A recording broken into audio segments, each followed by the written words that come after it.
नमस्कार। इस विशेष कार्यक्रम में आप सभी का स्वागत है। आज आपके साथ मैं हूं वसीम मिश्रा और मेरे साथ है मेरी सहयोगी रुकमा दत्ता। रुकमा, नमस्कार। नमस्ते। आज हम दो अहम विषयों पर इस विशेष कार्यक्रम में चर्चा करेंगे। पहला विषय है one nation one ration card और दूसरा है एक देश एक बाजार, यानी कि वन नेशन वन मार्केट। बात one nation one ration card की करें तो दरअसल ये योजना मोबाइल नंबर पोर्टेबिलिटी यानी कि एमएनपी की तरह है। जैसे मोबाइल पोर्टेबिलिटी में आपका नंबर वही नंबर नहीं बदलता है, वही रहता है और आप देश भर में एक ही नंबर से बात कर पाते हैं, ठीक उसी तरह से आपको समझाने के लिए हम ये बता रहे हैं कि राशन कार्ड पोर्टेबिलिटी में भी आपका राशन कार्ड नहीं बदलेगा, वही रहेगा। अगर आसान भाषा में अगर इसे समझाएं हम आपको, तो एक राज्य से दूसरे राज्य में अगर आप जाते हैं तो आप अपने राशन कार्ड का इस्तेमाल कर सकते हैं। अभी तक ऐसी व्यवस्था नहीं थी। इस कार्ड से दूसरे राज्य से भी सरकारी राशन की खरीदारी आप कर सकते हैं। फर्ज कीजिए, मान लिया जाए कि मोहित कुमार झारखंड का एक निवासी है और उसका राशन कार्ड भी झारखंड का ही है। वो इस राशन कार्ड के जरिए बिहार या दिल्ली में भी उचित मूल्य पर सरकारी राशन की खरीदारी कर सकेगा। सरकार का कहना है कि इससे भ्रष्टाचार और फर्जी राशन कार्ड में कमी आएगी। मतलब ये कि किसी भी तरह की सीमा या नियमों का बंधन नहीं होगा, वो देश के किसी भी राज्य में राशन की खरीदारी कर सकता है। अहम बात यह भी है कि इसके लिए किसी नए राशन कार्ड की जरूरत नहीं होगी। मतलब ये कि आपके पुराने राशन कार्ड ही इसके लिए मान्य होंगे।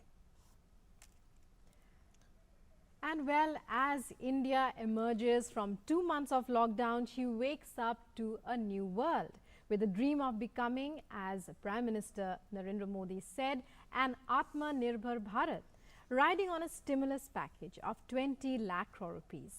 What does Atmanirbhar really mean? How does it fit with the reforms announced by Finance Minister Nirmala Sitharaman? What does it imply for future policy? In this special series, we seek to find answers to these questions. In addition to the One Nation, One Ration Card scheme she announced, we'll also discuss the One Nation, One Market scheme announced for farmers today. बिल्कुल, और इन तमाम विषयों पर बातचीत करने के लिए हमारे साथ खास मेहमान भी जुड़ेंगे। इस वक्त हमारे साथ जुड़ गए हैं सुधांशु पांडे, जो कि सेक्रेटरी हैं, सचिव हैं department of food and public distribution में। सुधांशु जी, आपका बहुत बहुत स्वागत है इस विशेष कार्यक्रम में। सबसे पहला सवाल जो हम आपसे जानना चाहेंगे वो ये नमस्कार कि जिस तरह से वन नेशन और वन राशन कार्ड की बात कही जा रही है और इसको लेकर तमाम चीज़ें भी अब लागू हो रही हैं, इसको लेकर 20 राज्य जो हैं वो भी अब सहमत हो गए हैं अपने अपने राज्यों में इसको लागू करने के लिए। किस तरह से ये उन लोगों के लिए जो कि एक राज्य से दूसरे राज्य में जाते हैं काम के सिलसिले में, रोजगार के सिलसिले में, उनके लिए कितना फायदेमंद है? नमस्कार।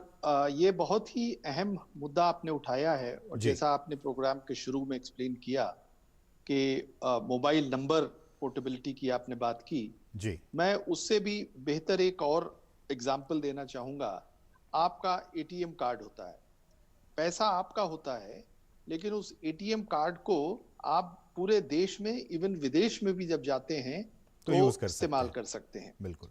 तो राशन, जब नेशनल फूड सिक्योरिटी एक्ट आया तो उसमें राशन दिया जाना वो जो है मेरा अधिकार हो गया। मेरे लिए एक राशन की क्वांटिटी फिक्स की गई जो मुझे हर महीने दिया जाएगा और उस अधिकार को इस्तेमाल करने के लिए ये जरूरी है कि पूरे देश में मैं कहीं पर भी हूं, मैं उस अधिकार को इस्तेमाल कर पाऊं। अभी क्या होता था कि अगर मैं अपने राज्य से बाहर जाता था तो मैं अपने राशन का इस्तेमाल नहीं कर पाता था। लेकिन इस one nation one ration card के जरिए अब मैं देश में कहीं पर भी हूं, मैं उसका इस्तेमाल कर पाऊंगा। अभी जैसा आपने बताया 20 राज्यों में हमने सिस्टम टेक्निकली जो है इसको इनेबल कर दिया है, जिसका अर्थ ये हुआ कि अगर आप उसका इस्तेमाल करना चाहें तो करीब करीब 63 करोड़ पॉपुलेशन और 77% परसेंटेज टर्म्स में आबादी जो राशन कार्ड से जुड़ी हुई है वो इसका इस्तेमाल कर सकती है जी। इसका इस्तेमाल करने के लिए यह बहुत जरूरी है कि मुझे इसके बारे में जानकारी हो और यह भी बहुत जरूरी है कि जिस एंड पर यह इस्तेमाल करना है वहां पर जिस फेयर प्राइस शॉप पे, जहां पर वो आपकी electronic point of sale machine लगी होती है, उसको भी ये जानकारी हो। तो ये सिस्टम बहुत सिंपल है। इसको समझने के लिए मैं इसको दो हिस्सों में बांटना चाहूंगा। जी, एक बिल्कुल। है इसका टेक्निकल एस्पेक्ट और दूसरा इसका है लॉजिस्टिक एस्पेक्ट। जी, तो टेक्निकल एस्पेक्ट में ये किया गया है कि सेंट्रल लेवल पे जितने भी देश में राशन कार्ड हैं उनका 100% डिजिटाइजेशन हो चुका है, जिसका अर्थ ये हुआ कि उस राशन कार्ड के ऊपर जो जो इंफॉर्मेशन है, डाटाबेस है, उसको सेंट्रल रिपोजिटरी में फीड कर दिया गया है। अब जो दूसरी सतह आती है उसके नीचे की, वो ये होती है कि उस राशन कार्ड में जो बेनिफिशियरी है उसका आधार से लिंकेज कर दिया जाए। तो वो भी करीब पूरे देश में 84% जी। जो राशन कार्ड होल्डर्स हैं उनका आधार के साथ लिंक हो गया है। अभी 16% जो है वो बेनिफिशरीज बकाया हैं। और तीसरी सतह जो आती है वो आती है फिर उसका बायोमेट्रिक ऑथेंटिकेशन, जी, कि जब मैं राशन की दुकान पे जाऊं तो मुझे सिर्फ अपनी उंगली रखनी है, जो पॉइंट ऑफ सेल मशीन है, खुद ब खुद मेरे राशन कार्ड डिटेल्स आ जाएंगे और राशन कितना मुझे मिलना है, किस महीने का मिलना है, ये डिटेल्स आ जाएंगे और मैं उसको वहां पर कह सकता हूं कि मैं अपना राशन अब आज के बाद से यहां से लूंगा और मेरे परिवार को आप उसी राज्य में जिससे मैं आया हूं वहां पर राशन दे सकते हैं। तो ये वही जैसा क्रेडिट कार्ड, डेबिट कार्ड होता है, उसी सुधांशु जी, तरीके का सिस्टम हो गया। सर जी, बताइए। ये आपने बहुत अच्छी बातें बताई और बहुत ही सरल तरीके से आपने समझाने की कोशिश की, लेकिन मेरा अगला सवाल आपसे ये भी होगा कि आखिरकार आज़ादी के इतने सालों के बावजूद भी, क्योंकि पीडीएस का सिस्टम तो हम जानते हैं कि बहुत सालों से है, लेकिन इस तरह से ये योजना कि आप देश में कहीं भी जाएं, आप किसी भी राज्य के नागरिक हों, आप देश के किसी भी दूसरे राज्य में जाते हैं तो आपको ये राशन मिल पाएगा, आखिर क्यों इसकी जरूरत पड़ी? इसके पीछे क्या कुछ वजह है जिसके कारण कि इसको लागू करना पड़ा? देखिए, देश में बहुत सारे ऐसे कदम उठाए जा रहे हैं। जैसे आपने देखा जीएसटी जब लाया गया तो वन नेशन वन टैक्स, तो पूरे देश में एक यूनिफॉर्मिटी टैक्सेशन स्ट्रक्चर में अब एग्रीकल्चर के लिए एक कॉमन मार्केट की शुरुआत हुई है। तो जब देश में स्टेट्स के बीच की आपका ट्रांसपोर्ट सिस्टम जो है वो भी सीमलेस हो रहा है। जब आपका ई वे बिल आया, movement from one state to another, तो उसके थ्रू बिल्कुल ट्रांसपोर्ट मूवमेंट जो है वो सीमलेस हो गया। तो इसलिए ये बहुत जरूरी हो जाता है कि इकोनॉमिक नीड्स की वजह से लोगों का एक स्टेट से दूसरी स्टेट में जाना आना रहेगा और एक स्टेट के लोग रोजगार के लिए दूसरी स्टेट में आएंगे, दूसरी से तीसरी में जाएंगे। इसलिए जरूरी है कि जो हमने उनको अधिकार दिए हैं वो सिर्फ कागज पे ही ना रहें, उन अधिकारों का वो इस्तेमाल कर पाएं।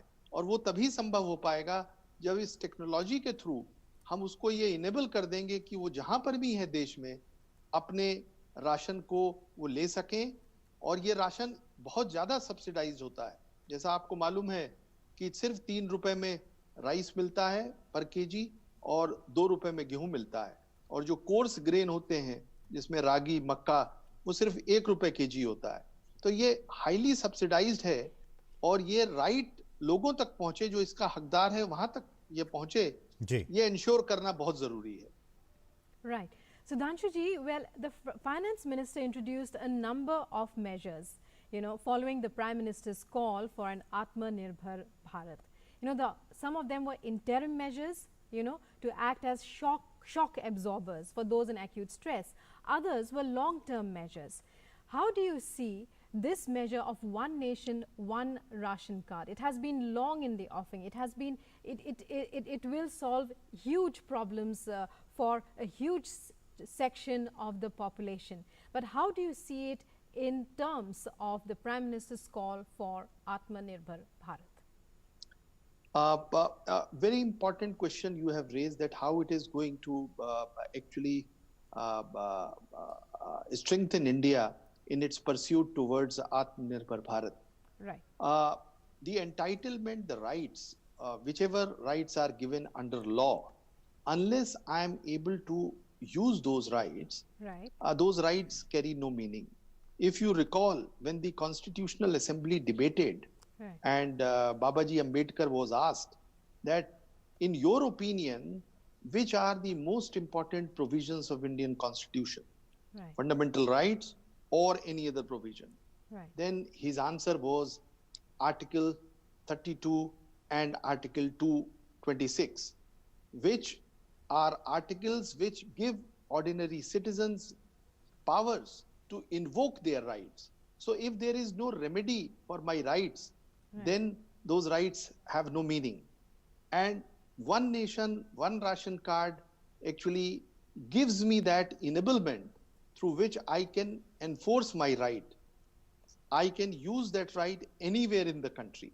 And now technology makes that possible. एक देखिए बहुत सारे सुधांशु जी सवाल हैं और जब इन सारी बातों की चर्चा हम कर रहे हैं, जो बहुत से दर्शक हैं वो उनके मन में बहुत सारे सवाल होंगे, एक एक करके हम उन सवाल को के जवाब हम आपसे जानना चाहेंगे। एक ये जरूर, भी है जरूर। कि ये जो जिस तरह से कहा जा रहा है कि इस one nation one ration card के जरिए जो दबे कुचले समाज के लोग हैं, जो बहुत ही निम्न स्तर पर हैं, जिन तक की ये अभी तक सुविधाएं उनको नहीं मिल पा रही थी तमाम किन्हीं वजहों से, इसके जरिए कम से कम हम उस सोशल डिस्क्रिमिनेशन को हम दूर कर पाएंगे, उस भेदभाव को हम खत्म कर पाएंगे। इस दृष्टि से आप कैसे देखते हैं इस पहल को? ये बहुत आपने वैलिड सवाल किया है। जो समाज में अंडर प्रिविलेज्ड लोग होते हैं, उनकी access to food, access to various institutions काफी लो होती है, और ये कदम उन लोगों को एम्पावर करने के लिए बहुत ही इंपॉर्टेंट कदम है। जी जब मैं अपने राइट्स को जानूंगा, मैं उनको हासिल कर पाऊंगा। जो बेसिक नीड है वो फूड है, जी which is related to your existence. तो जब तक मैं एग्जिस्टेंस के लिए अपने राइट्स को नहीं एनफोर्स कर पाऊंगा, तब तक मैं बाकी अधिकारों के लिए कैसे लड़ाई करूं?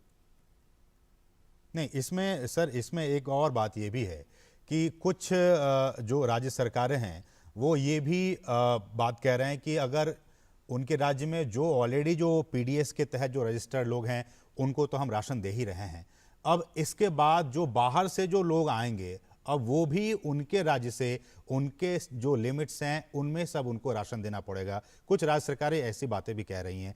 क्या इसको लेके क्या कुछ व्यवस्था की गई है ताकि राज्य सरकार के ऊपर कोई एक्स्ट्रा बर्डन जो है वो ना पड़े? जी, अगर आप याद करें, मैंने शुरू में ही प्रोग्राम के ये बात बताई थी कि इसके दो पहलू हैं।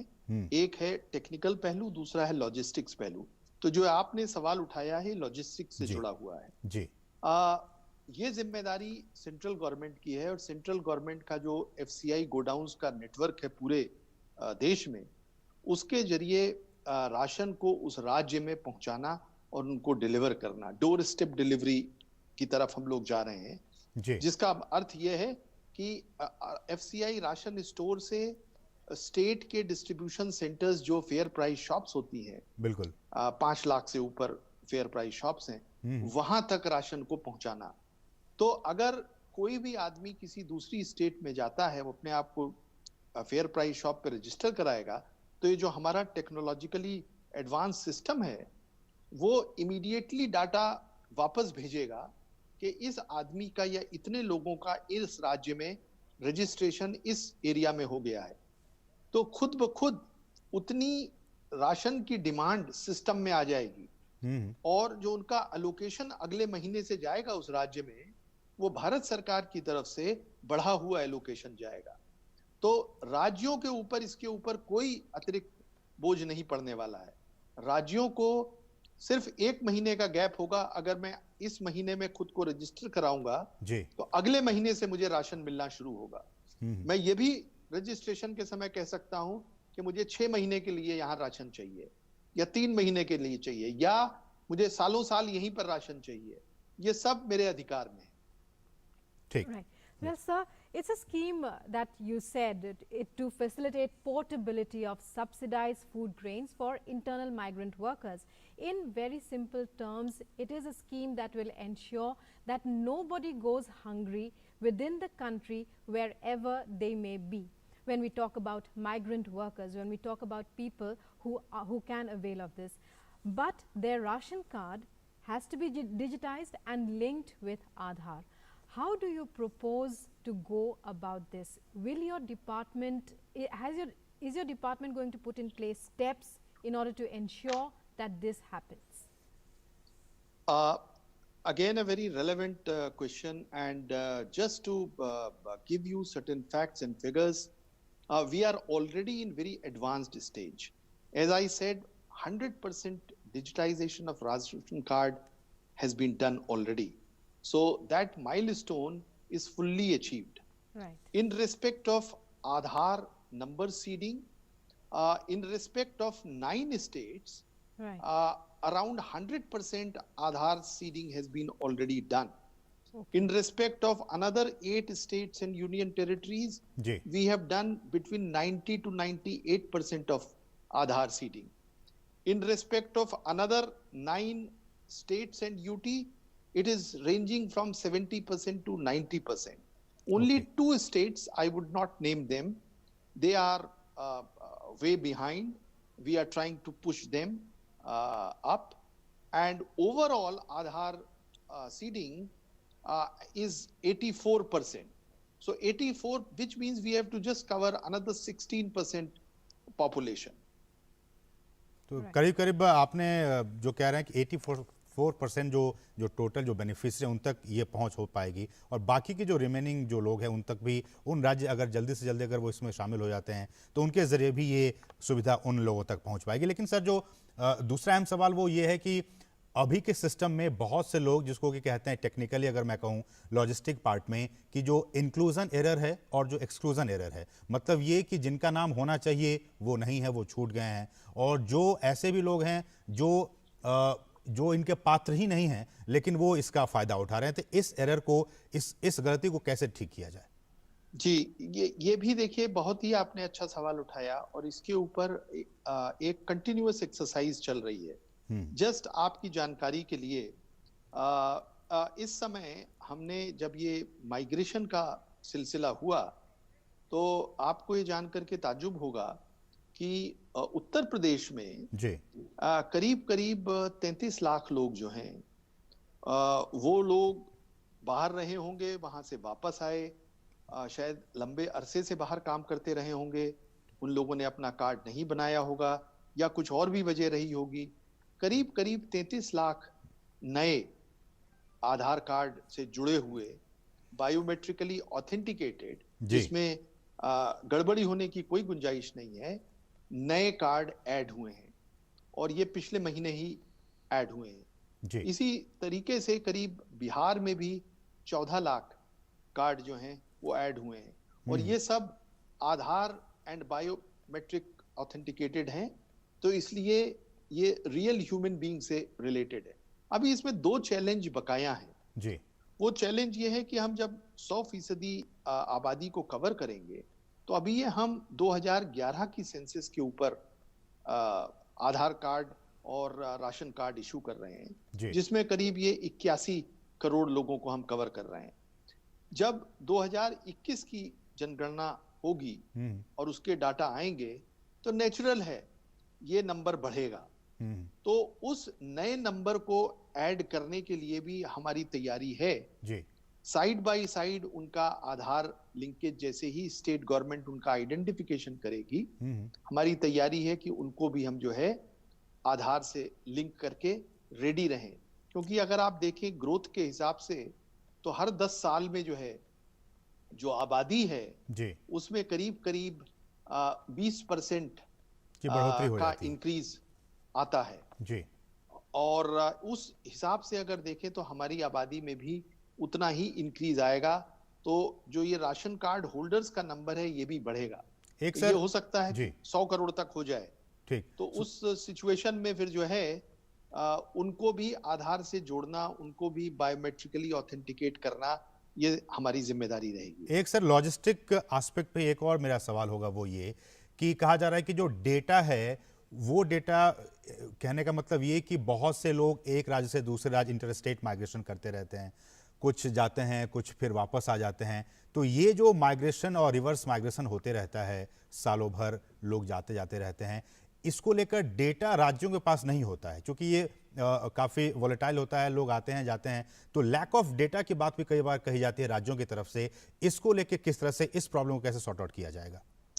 ये आप बिल्कुल ठीक कह रहे हैं। और एक पहले से एक कानून एग्जिस्ट करता था जो इंटर स्टेट माइग्रेशन एक्ट था 1979, जिसके अंडर रजिस्ट्रेशन होना था अगर जी। कोई एक वर्कर दूसरी स्टेट में जाता है। लेकिन वो बहुत जिसको कहते हैं कि प्रैक्टिकली इम्प्लीमेंट नहीं हुआ।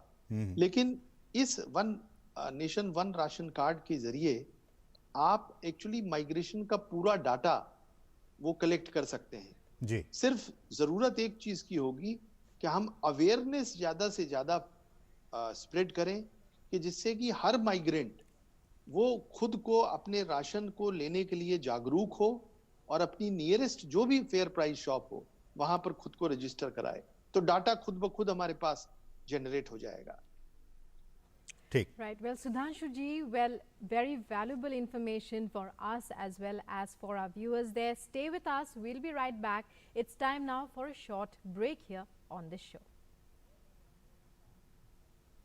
नमस्कार दोस्तों, आज मैं आपसे कुछ बात कहना चाहता हूँ। मैदान पर उतरने से पहले मैं हमेशा प्लेयर्स से कहता था कि हम सब पर करोड़ों लोगों की उम्मीदें टिकी हुई है, हमें डटकर खेलना चाहिए। आज कोरोना वायरस के संकट के समय जब हम सब घर पर सेफ हैं, हमारे लिए कुछ फरिश्ते मैदान पर उतरे हैं। डॉक्टर्स, नर्सेस, वार्ड बॉयज और सारा मेडिकल स्टाफ हमारा ख्याल रख रहे हैं। कुछ लोग हम तक जरूरी सामान टाइम पर पहुंचाने में लगे हुए हैं। पुलिस हमारी सुरक्षा कर रही है। ये सब लोग फरिश्ते हैं जो अपने बारे में ना सोचकर हमारे लिए काम कर रहे हैं और हमें सुरक्षित रख रहे हैं। इनके हौसले पर देश की उम्मीदें टिकी हुई है। तो जब भी आप ऐसे किसी उम्मीद के फरिश्ते से मिले, उन्हें जरूर दिल से धन्यवाद कहिएगा। इससे उनका हौसला और बढ़ेगा। हमारा हर एक काम देश के नाम। जय हिंद।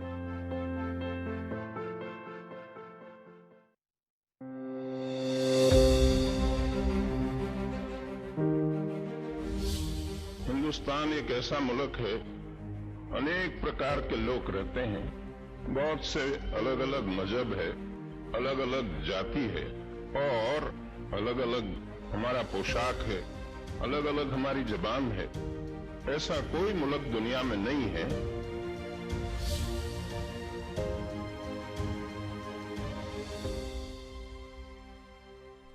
और ब्रेक बाद आपका फिर से स्वागत है। आप देख रहे हैं आत्मनिर्भर भारत पर हमारा विशेष कार्यक्रम और हमारे साथ अब दूसरे मेहमान भी जुड़ गए हैं। हमने आपको बताया था कि तमाम जो विषय हैं, खासकर जो आवश्यक जो अधिनियम है, वस्तु सेवा अधिनियम है, उस पर भी सरकार ने अमेंडमेंट किया है और उसके जरिए जो किसान हैं उन्हें काफ़ी फायदा होने वाला है। हमारे साथ अशोक दलवई जी जुड़ गए हैं, जो कि जो फार्मर्स की जो इनकम है उसे डबल करने के लिए जो कमेटी गठित की गई थी उसके वो चेयरमैन है। सर, आपका बहुत बहुत स्वागत है डीडी न्यूज़ में। अशोक जी, मेरा पहला सवाल कि जिस तरह से ये जो एसेंशियल जो सर्विसेज एक्ट हैं उसमें जिस तरह सरकार ने बदलाव किया है, अमेंडमेंट किया है, उसके ज़रिए डायरेक्ट सवाल कि किसानों की आमदनी और किसानों की जो सुरक्षा है, जो उनके जो जीवन स्तर है, उसमें किस तरह का बदलाव आप देख पा रहे हैं?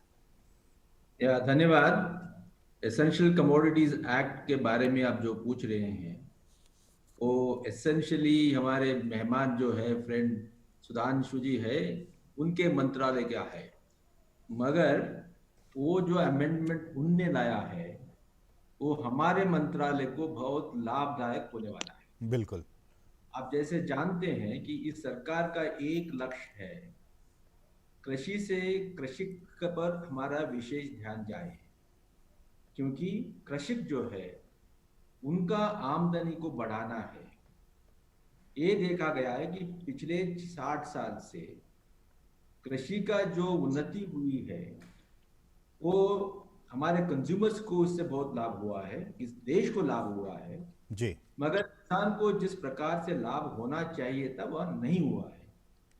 तो यही एक कारण है कि 2016 में माननीय प्रधानमंत्री जी ने कहा 2022 तक हमने हमारे किसानों का आय को दोगुनी करेंगे।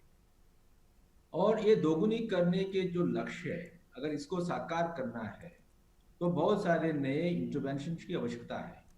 इनमें सबसे इंपॉर्टेंट है पोस्ट हार्वेस्ट मैनेजमेंट।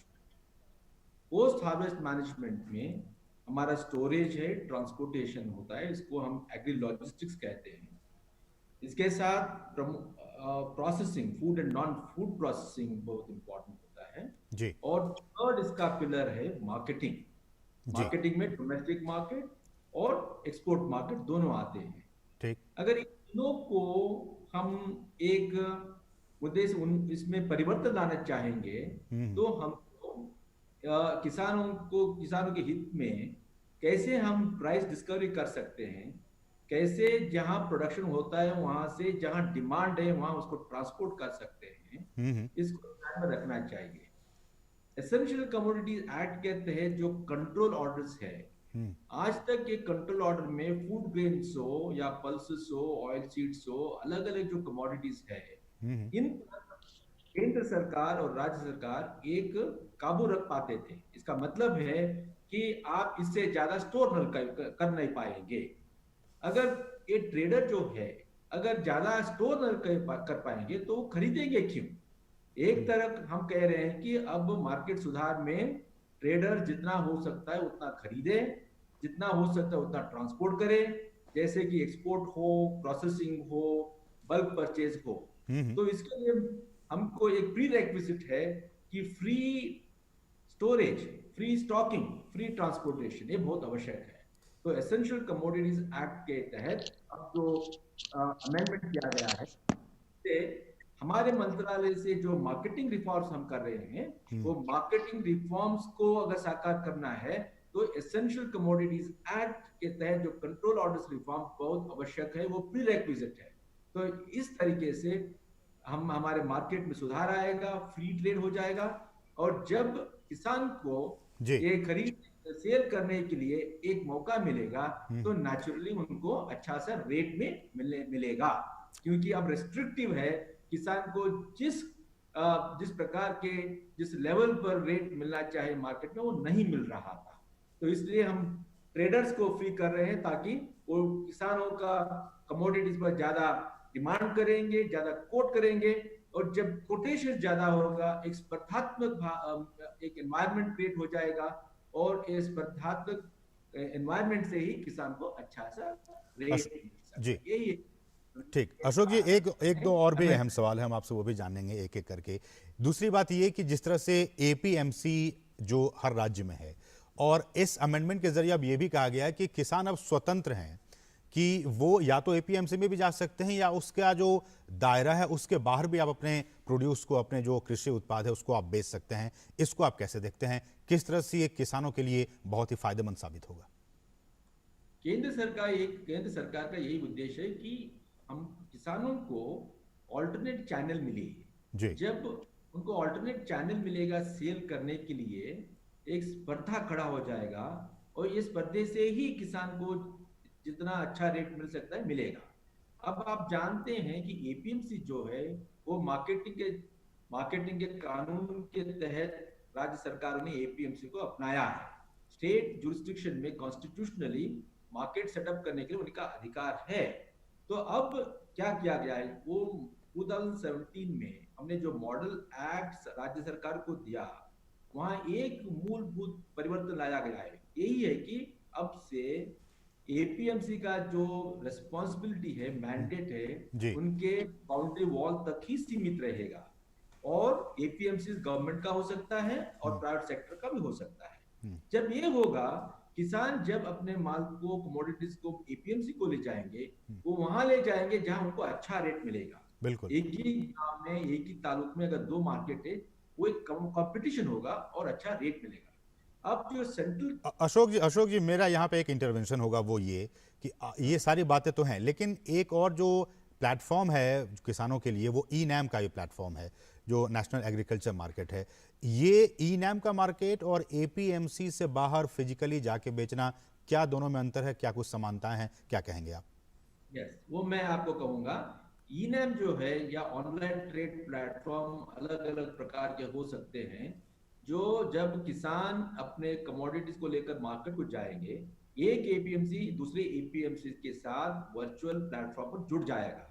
वो एपीएमसी राज्य में हो या राज्य के बाहर हो, जब अलग अलग एपीएमसी ये वर्चुअल प्लेटफॉर्म पर जुड़ जाएंगे तो किसान का कमोडिटीज पर अलग अलग मार्केट से ट्रेडर्स अपना रेट को कोट कर सकते हैं। तो क्या होगा, यूनिवर्स ऑफ ट्रेडर्स संख्या बढ़ जाएगा। जो एपीएमसी के सीमित प्रदेश में जो मोनोपोली है, कार्टेलाइजेशन है, वो टूट जाएगा। अब जो सेंट्रल ट्रेड एक्ट है, जो केंद्र सरकार का कानून है, इसका भूमिका भी इतना ही इंपॉर्टेंट है। इससे क्या होगा, एपीएमसी के बाउंड्री के बाहर जितना प्रदेश रहेगा उसको हम कहेंगे ट्रेड जोन। ये ट्रेड जोन में किसान डायरेक्टली एक ट्रेडर को सेल कर सकते हैं। तो अब किसान को आप देखेंगे कि 2 या 3 प्रकार के ऑल्टरनेट प्लेटफॉर्म मिल जाएगा। एक है एपीएमसी, अगर है तो एपीएमसी को जा सकते हैं गवर्नमेंट का, अगर प्राइवेट एपीएमसी वहां जा सकते हैं, या ये जो ट्रेड जोन में केंद्र सरकार का सेंट्रल ट्रेड लॉ है उसके तहत वो डायरेक्टली एक ट्रेडर को सेल कर सकते हैं। तो ऐसे ऑल्टरनेट चैनल बन जाएगा। और ये सेंट्रल ट्रेड एक्ट जो है ये तो देशव्यापी है। इसका मतलब है उत्तर प्रदेश में एक ट्रेडर अगर है वो ये गुजरात का एक राज्य में एक तालुक से, एक गांव से खरीद सकते हैं। बिल्कुल। उसी तरह के गुजरात का ट्रेडर उत्तर प्रदेश में खरीद सकते हैं। तो इसका मतलब है देश का और केंद्र सरकार का यही एक उद्देश्य है कि किसान को एक ही मार्केट न दे, उनको 2, 3, 4 प्रकार का मार्केट देने से ये ट्रेडर्स का आजकल जो मोनोपोली बन गया है वो टूट जाएगा और किसान को अधिक प्रमाण में, अधिक लेवल पर अच्छा सा प्राइस डिस्कवरी होना शुरू होगा। इसके साथ साथ जो एसेंशियल कमोडिटीज का अमेंडमेंट हुआ वो लाभदायक होगा, क्योंकि अगर मान लीजिए एक ट्रेडर ने 1000 टन खरीदना चाहेंगे तो उन पर स्टॉक करने के लिए, स्टोर करने के लिए, ट्रांसपोर्ट करने के लिए कोई प्रकार का, किसी प्रकार का कंट्रोल नहीं रहनी चाहिए। तो अब वो अमेंडमेंट भी हो गया। तो इन सबको सपोर्ट करने के लिए जो आत्मनिर्भर पैकेज है केंद्र सरकार का, जहां कहा गया है कि हम वेयर हाउसेस कंस्ट्रक्ट करेंगे, साइलोज कंस्ट्रक्ट करेंगे, पैक हाउसेस करेंगे, कोल्ड स्टोर करेंगे, ये भी सब बहुत इंपॉर्टेंट है, क्योंकि उनके बिना जो सप्लाई चेन हम करना चाहते हैं वो सप्लाई चेन नहीं। बिल्कुल। सप्लाई चेन का मतलब यही है कि जहां उत्पादन होता है फार्म गेट पर, फार्म गेट से जहां उस कमोडिटीज के लिए डिमांड है, वो डिमांड तक पहुंचाने के लिए हमको स्टोरेज, ट्रांसपोर्टेशन, ट्रेडर्स सबका जरूरी है। तो आप ये देख रहे हैं कि जितना रिफॉर्म्स, जितना इंफ्रास्ट्रक्चर के बारे में कहा गया है, ये सब को एक पैकेज के आकार में अगर आप देखेंगे तो एक संपूर्ण प्रकार का परिवर्तन करने का इरादा केंद्र सरकार का है, राज्य सरकार के साथ मिलकर। ठीक है अशोक जी। Dalwai sir, as you said, farmers will be selling directly to traders. There will be more traders in the market to select from for a farmer. It will provide an alternate platform for farmers, you know. It will be freedom for the farmer. How does it translate to better incomes for the farmer? How does it translate into a transformation of the rural economy as it exists now? Thank you very much, Madam, for asking this question. The issue at hand today is not of production. Our farmers are capable of achieving higher productivity and therefore production. Our scientists are capable of giving new varieties and new breeds of animals. And government has always given a supportive policy framework. The challenge has been, as India has progressed from one of deficiency to adequacy to surplus as of now, the supply is always ahead of the demand. Right. And when supply and demand do not meet, there is no equilibrium, so the market prices do not discover favorable prices for the farmers, and there is a dip. So what we are now trying to do is to create a market equilibrium, and that is possible when we are able to evacuate the surpluses from the production zones to the demand zones. Now, demand zones can lie far away from your market. Because we do not have the strong agri-logistics, we do not have alternate marketing channels, we are not able to bring the universe of traders closer to the production zones. Now, today with alternate markets that is now possible under the Central Trade Act and the APMCs, what will really happen is that the farmers will now start finding better prices in their produce. When they find a better produce, naturally that is converting into what is called a better value for the produce. Right. So what our aim is that there should be minimum food loss by providing good agri-logistics. Then all the food that has been produced by the farmer, particularly the surplus, must reach the market. What we have found is not more than 50% of the agriculture produce or agriculture surpluses has been reaching the APMCs. A lot of agri produce is getting wasted, or it's not finding good rates, or it goes through a distress sale. Ji So when we now provide large number of traders to reach out to the farm gates, automatically larger quantum of marketable surplus ratio will get integrated to the marketing channel, and therefore it gets monetized. So monetization is the mantra, not just production. So we are now converting produce into money, and that money gets transferred to the farmers. When the Okay. farmers get more money, it only means that they have earned higher gross income. Ashok ji Now, does that gross income become a net profit income will depend upon at what cost are we producing, at what cost we are selling. So those are other issues. But primary issue is that we must convert all the marketable surpluses into money. And these alternate trade channels, alternate marketing channels supported by good agri-logistics is what is going to enable the farmers to find money on his produce. लेकिन अशोक जी जो आप alternate farming alternate channels की बात कर रहे हैं उसमें ये बात भी बहुत दिनों से बहुत सालों से कही जा रही है अशोक जी कि जो कॉन्ट्रैक्ट फार्मिंग है अगर उसे लागू कर दिया जाए अगर उस दिशा में हम आगे बढ़ते हैं तो जो किसान हैं जो फार्मर्स हैं उनकी जो इनकम है वो भी बढ़ेगा जो प्रोडक्ट्स हैं वो भी क्वालिटेटिव प्रोडक्ट्स होंगे क्या ये जो अमेंडमेंट्स किए गए हैं कमोडिटीज एक्ट्स में क्या लगता है कि इनडायरेक्टली किसानों को आप ये कह रहे हैं कि आप कॉन्ट्रैक्ट फार्मिंग कीजिए आपके लिए मार्केट्स बिल्कुल ओपन हो गए हैं आप अपना जो जो इनपुट कॉस्ट है या फिर जो प्रॉफिट है वो आप डबल कर सकते हैं ये कहने की कोशिश की गई है इस एक्ट इस अमेंडमेंट के जरिए कॉन्ट्रैक्ट फार्मिंग एक्ट जो है वो भी एक ऑल्टरनेट चैनल होता है, मगर हमको ये याद रखना चाहिए कि कॉन्ट्रैक्ट फार्मिंग एक्ट का मूल उद्देश्य ये है टू नेगोशिएट द रिस्क। आप जैसे जानते हैं जब किसान उगाते हैं जी 4 महीने के बाद जब हार्वेस्टिंग होता है मार्केट में फ्लक्चुएशन हम लगभग देखते रहते हैं क्योंकि हार्वेस्टिंग के बाद एक ग्लट सिचुएशन पैदा होता है देश में। जब ग्लट सिचुएशन का मतलब है सप्लाई ज्यादा हो गया, जी जब सप्लाई ज्यादा होगा नेचुरली मार्केट प्राइसेस गिर जाएगा। तो इससे जो मार्केट फ्लक्चुएशन जो रिस्क उभर कर आता है किसान को उसको नेगोशिएट करने के लिए एक कॉन्ट्रैक्ट फार्मिंग कोशिश करता है। कॉन्ट्रैक्ट फार्मिंग का मतलब यही है कि सोइंग के पहले प्लांटेशन के पहले स्पॉन्सरिंग कंपनी और किसान के बीच एक एग्रीमेंट हो जाता है बिल्कुल कि मैं इतना क्वांटिटी इस प्रकार क्वालिटी का आपको मैं दूंगा और आप मुझे इतना पैसा देंगे। ठीक और इस एग्रीमेंट के अनुसार पोस्ट हार्वेस्टिंग के समय मार्केट में जो भी प्राइस हो ऊंचा हो या नीचे हो जी किसान को कम से कम उतना प्राइस तो मिल जाएगा। बिल्कुल इससे किसान मार्केट फ्लक्चुएशन से बच जाएगा। नहीं तो ये जो अभी अमेंडमेंट किया गया है सर उसमें इसकी कोई व्यवस्था की गई है क्या डायरेक्टली या फिर इनडायरेक्टली?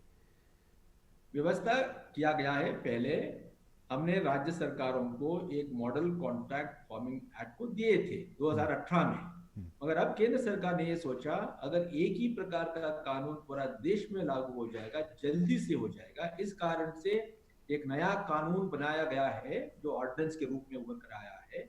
अब इस कॉन्ट्रैक्ट फार्मिंग के तहत किसान जो है स्पॉन्सरिंग कंपनीज के साथ एग्रीमेंट कर सकते हैं। तो कॉन्ट्रैक्ट फार्मिंग भी एक चैनल है। तो जैसे मैं आपको कह रहा था हमको अलग अलग प्रकार के चैनल रहेगा तो किसान के दृष्टि से अच्छा है। कॉन्ट्रैक्ट फार्मिंग हो उसके साथ हमारा जो सेंट्रल ट्रेड एक्ट है APLMC एक्ट है जो जहां गवर्नमेंट और प्राइवेट सेक्टर होगा और इन सब में फिजिकल ट्रांजैक्शन हो सकता है वर्चुअल ट्रांजैक्शन हो सकता है। तो फिजिकल ट्रांजैक्शन तो होता ही है अब तो वो कॉमन है। इसके साथ पैरेलली वर्चुअल प्लेटफॉर्म भी हम अब जुड़ रहे हैं। उदाहरण ई-नाम APMC के लिए सेंट्रल ट्रेड एक्ट के लिए भी एक वर्चुअल प्लेटफॉर्म बन जाएगा।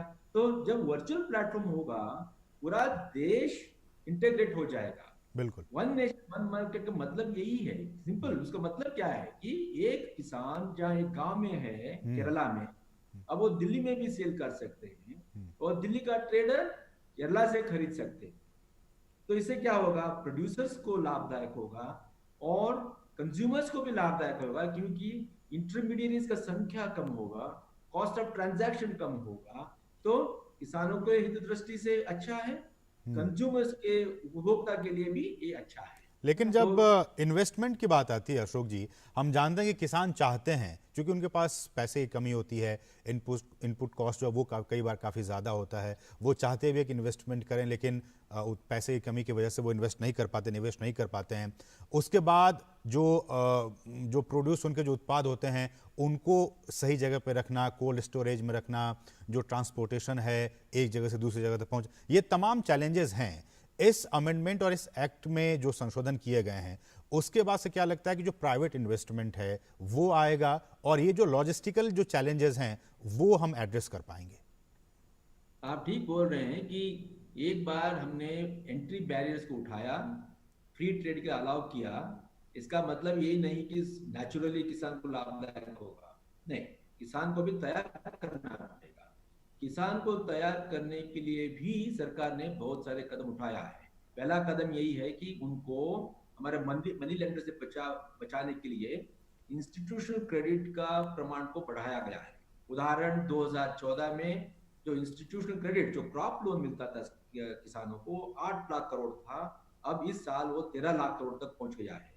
इसके साथ साथ हमने अब electronic negotiable warehouse receipt system, ENWR system को अब प्रमोट कर रहे हैं। इसका मतलब है किसान हार्वेस्टिंग करने के बाद अपने कमोडिटीज को वेयरहाउस में या स्टोरेज में, पैक हाउस में रख सकते हैं, कोल्ड स्टोर में रख सकते हैं।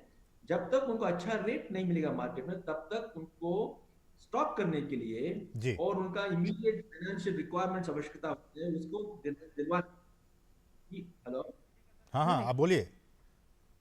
उनको ENWR के माध्यम से एक एडवांस दिया जाएगा। मतलब अगर उनका मान लीजिए 100 रुपीज वैल्यू का कमोडिटी स्टोर हुआ है, उनको बैंक से लगभग 75 रुपीज मिल जाता है। इससे क्या होगा, उनका इमीडिएट रिक्वायरमेंट जो हो, उनका खर्च जो है, उसको निभाने के लिए पैसा हाथ में मिल गया।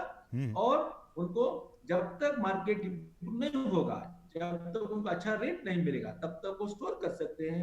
अब जब रेट अच्छा है वो सेल कर सकते हैं। तो आप देखिए, अब इनपुट लेवल पर क्रेडिट और आउटपुट लेवल पर नेगोशिएबल वेयरहाउस रिसीट सिस्टम पे एडवांस क्रेडिट उनको मिल जाएगा। इनके साथ क्या क्वेश्चन क्या उठता है, कहाँ वो स्टोर करेंगे? तो स्टोर करने के लिए वेयरहाउस चाहिए, साइलोज चाहिए, कोल्ड स्टोर चाहिए।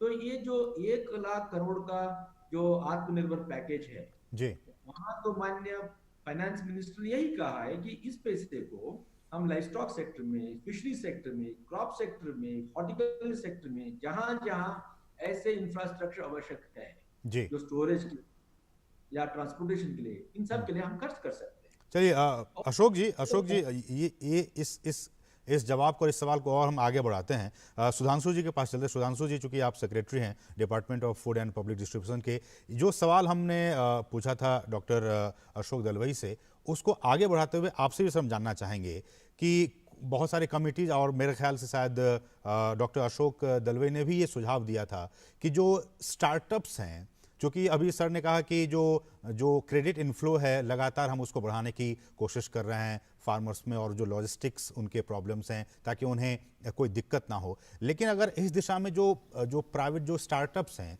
वो अगर वेयर हाउसेस खोलें, वे अगर कोल्ड चेन खोलें देश के तमाम सुदूर गांव तक, देहात तक, तो इससे भी किसानों को काफ़ी फ़ायदा होगा, काफ़ी उन्हें सहूलियत होगी अपने सामान को सुरक्षित रखने में और फिर उसे बेचने में भी।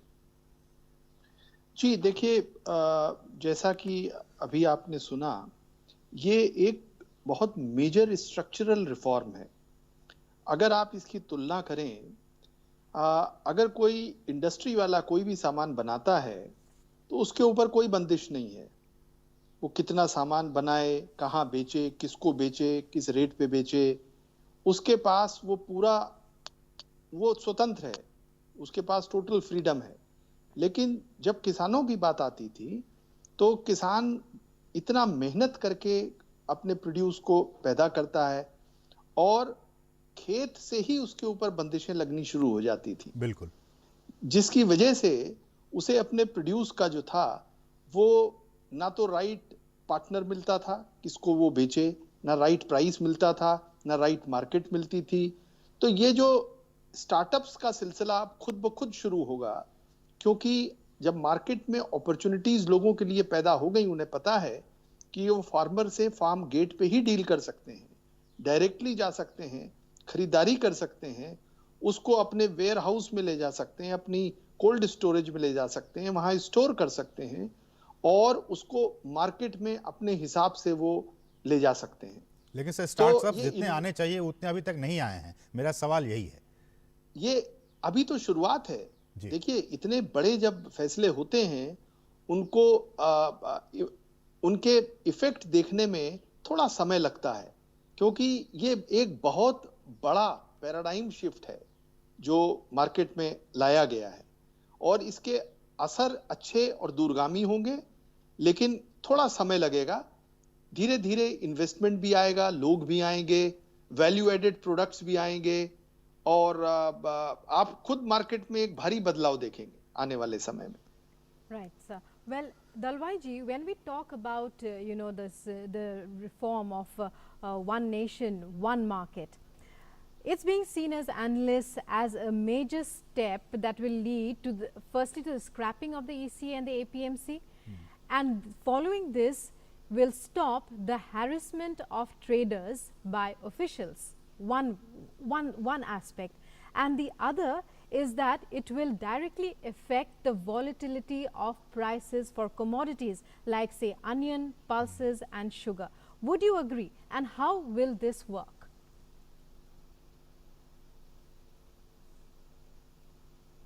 Is that APMCs are not going to be scrapped.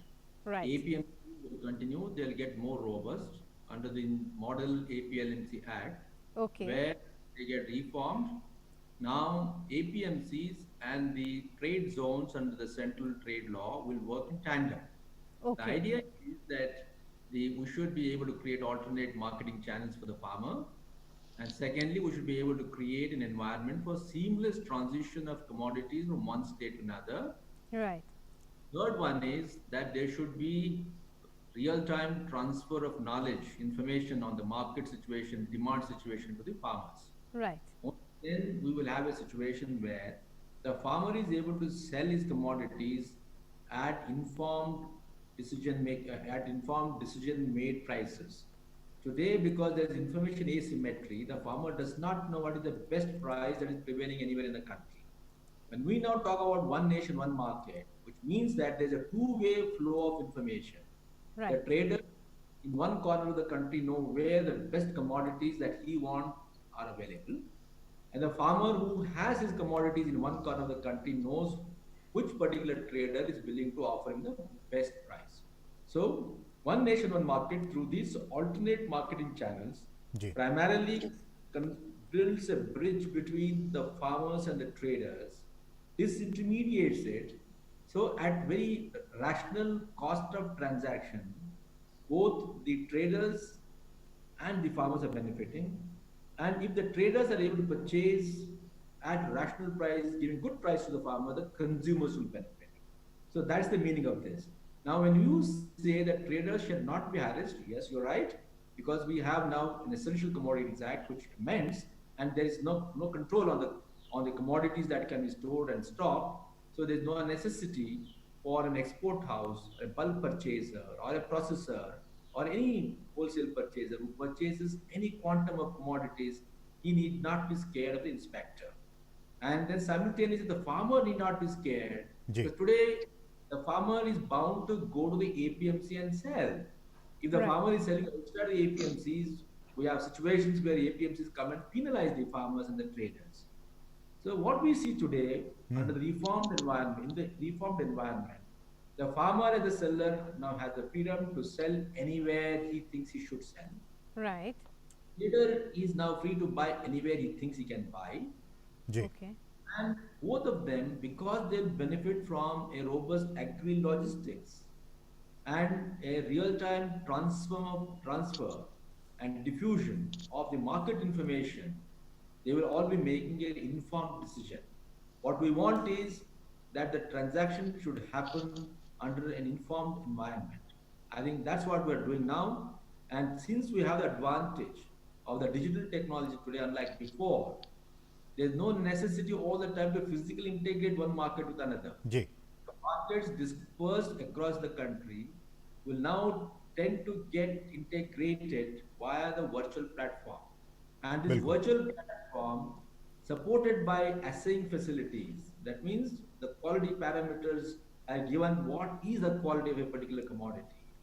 The one that the farmer is offering and the one that the trader wants to buy. So based on this kind of quality parameters, the trade can happen on the virtual platform. And ठीक। that's what is called as one nation, one market. Right. ठीक। Just to build parallelly, under the WTO, we're trying to build one nation, one world platform. I'm sorry, one market, one world platform, so that the consumers and the producers benefit.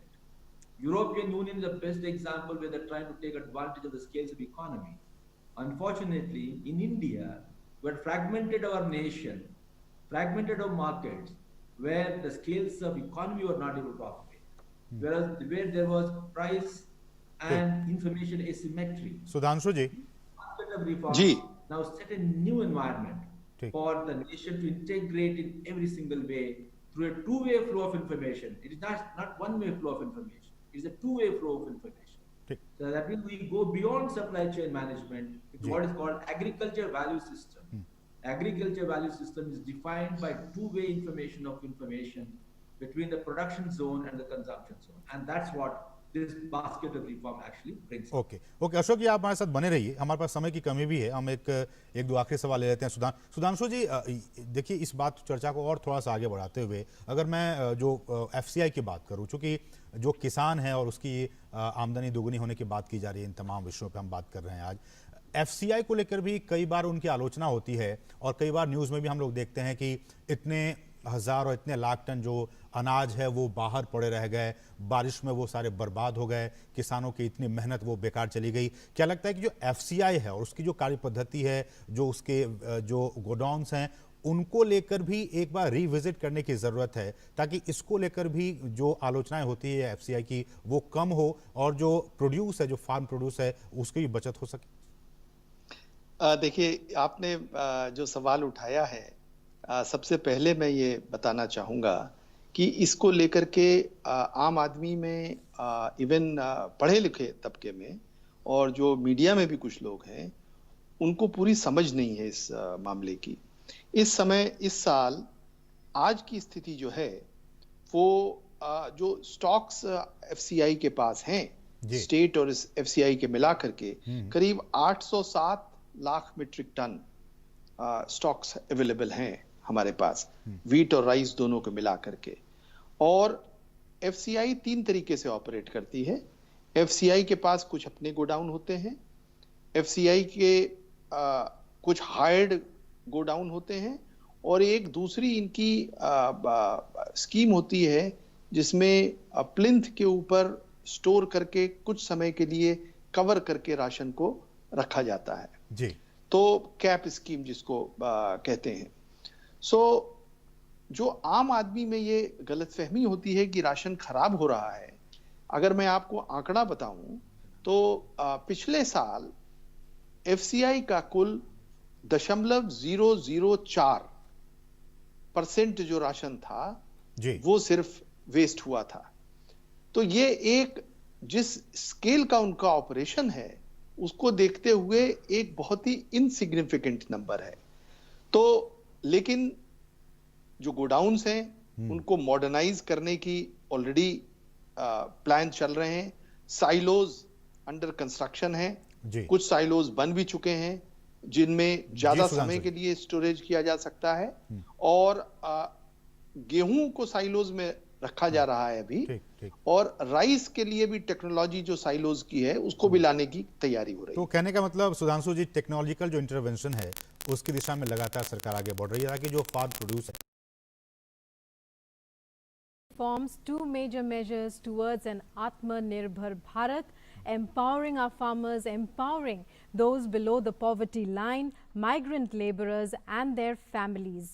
And well, with that, many thanks to both our guests, our experts on the show, Sudhanshu ji as well as Ashok Dalwai ji. Thank you very much for joining us and for all your invaluable inputs. With that, it's a wrap on this edition of Atmanirbhar Bharat. Thanks for watching. Namaskar. नमस्कार.